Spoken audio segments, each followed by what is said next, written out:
नमस्कार दोस्तों, यदि आपकी आँखों की पलकों में डैंड्रफ जैसा लग जाता है या आपकी पलकों पर सूजन आ जाती है या फिर आपकी आँख में कीचड़ निकलने लगता है, आपकी आँखें चिपकने लगती हैं या आपकी आँख में पपड़ी जैसा जम जाता है, आप इससे बहुत ज़्यादा परेशान हो चुके हैं, आपने काफ़ी इसका इलाज भी कराया है और ये जब इलाज कराते हैं तो ठीक हो जाता है, इसके बाद पुनः वापस यही समस्या हो जाती है। आज मैं आपको इसको ठीक करने का इलाज बताऊंगा, वो भी परमानेंट के लिए। यह आपका 100% ठीक हो जाएगा। तो दोस्तों, मैं अभय कंसल्टेंट ऑप्टोमेट्रिस्ट आप सभी का मेरे YouTube channel healthy I official में स्वागत है। जिन लोगों ने मेरे चैनल को अभी तक सब्सक्राइब नहीं किया है वो लोग मेरे चैनल को सब्सक्राइब कर लें, जिससे कि मेरे आगे आने वाले वीडियो का नोटिफिकेशन आप लोगों को मिल सके। सबसे पहले बात करते हैं कि यदि आँखों में आपकी सूजन आ गई या फिर आपकी पलकों में डैंड्रफ जैसा जम गया या उससे कीचड़ आता है, पस का फॉर्मेशन होने लगता है, तो इस कंडीशन को बोलते क्या है। एक्चुअली में होता क्या है कि हमारी आँखों की पलकों पर कुछ ग्लैंड्स पाई जाती हैं, जैसे जाइस ग्लैंड या फिर आपकी मेबोनियन ग्लैंड हो गया। इन ग्लैंड से लिपिड और आयल का सिक्रीशन होता रहता है, जिसकी वजह से हमारी आंखें मॉइस्चर रहती हैं और इन्हीं लिपिड और आयल्स की वजह से हमारे आंसू वेपरेट नहीं होते, भाप नहीं बनते। कभी कभी इन ग्लैंड्स में इन्फेक्शन हो जाता है, जिसकी वजह से लिड की मार्जिन में पपड़ी जम जाती है, पेन होने लगता है, सूजन आ जाती है, आंखों में रेडनेस हो जाती है, बहुत सारी समस्याएं होने लगती हैं। इस कंडीशन को ब्लेफराइटिस बोलते हैं। ब्लेफराइटिस की कंडीशन में आंखों में गड़न, चुभन, रेडनेस, पेन, आंसू आना, साथ में आंखों में पपड़ी जैसा जम जाना, आंखों में पलकों में सूजन रहना, साथ ही पलकों पर आपके ऑयली जैसा फील होना और कभी कभी ऐसा लगता है कि जैसे आपकी आंख में कुछ चला गया है। ये सब सिम्टम्स हैं। अगर आपको ब्लेफराइटिस की समस्या है तो ये सब सिम्टम्स आपकी आंखों में हो जाते हैं। अब बात करते हैं ब्लेफराइटिस होने के कारण की। तो सबसे पहले बैक्टीरियल आईलिड इन्फेक्शन की वजह से आपको ब्लेफराइटिस हो सकता है या फिर पैरासाइट की वजह से आपको ब्लेफराइटिस हो सकता है। मेमोनियन ग्लैंड डायस फंक्शन की वजह से आपको ब्लेफराइटिस हो सकता है।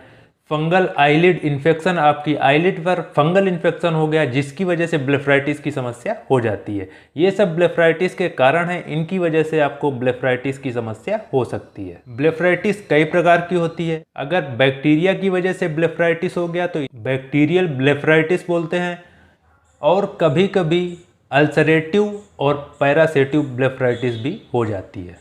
आपको ज़्यादा डीप जाने की ज़रूरत नहीं है, बस आप इतना समझ लीजिए कि ये दो तरह की होती है।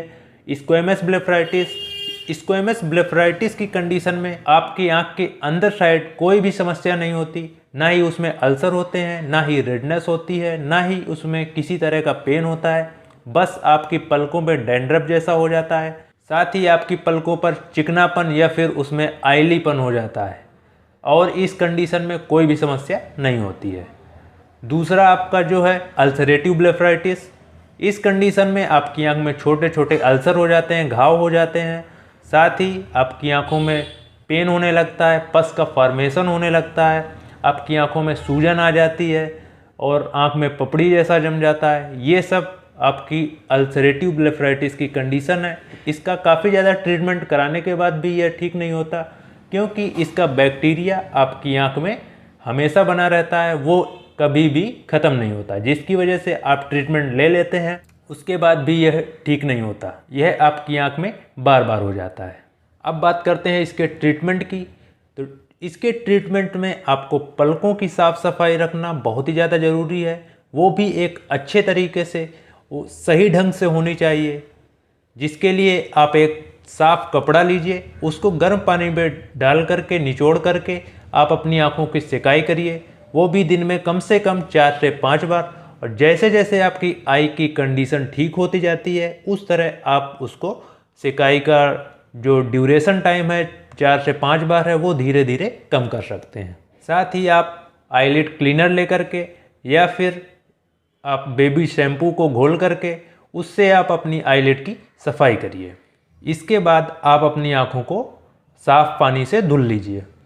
इस तरह से आपको सफाई करनी है। यदि आपको अल्सरेटिव ब्लेफराइटिस है तो इस कंडीशन में आपको कुछ ट्रीटमेंट लेने की ज़रूरत है, जिसमें कुछ मेडिसिन लेनी पड़ सकती है, यदि आपकी आँख में दाना निकल आए हैं या रेडनेस है, पेन है, आँख में सूजन है या पस का फॉर्मेशन हो रहा है, तो आप एक एंटीबायोटिक ऑइंटमेंट के साथ लुब्रिकेंट आई ड्रॉप लीजिए।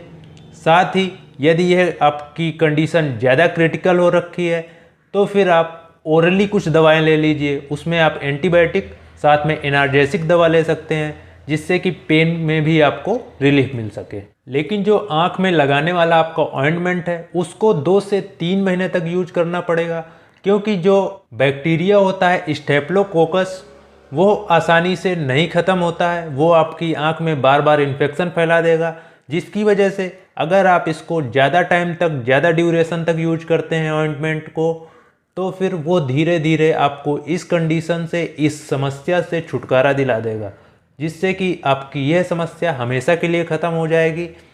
अगर आपको मेरे द्वारा दी गई जानकारी अच्छी लगी हो तो मेरे वीडियो को लाइक करें, साथ ही चैनल को सब्सक्राइब करें और बेल आइकन को भी प्रेस करें, जिससे कि मेरे आगे आने वाले वीडियो, आई की हेल्थ से रिलेटेड वीडियो आप लोगों को मिलते रहें। Thank you.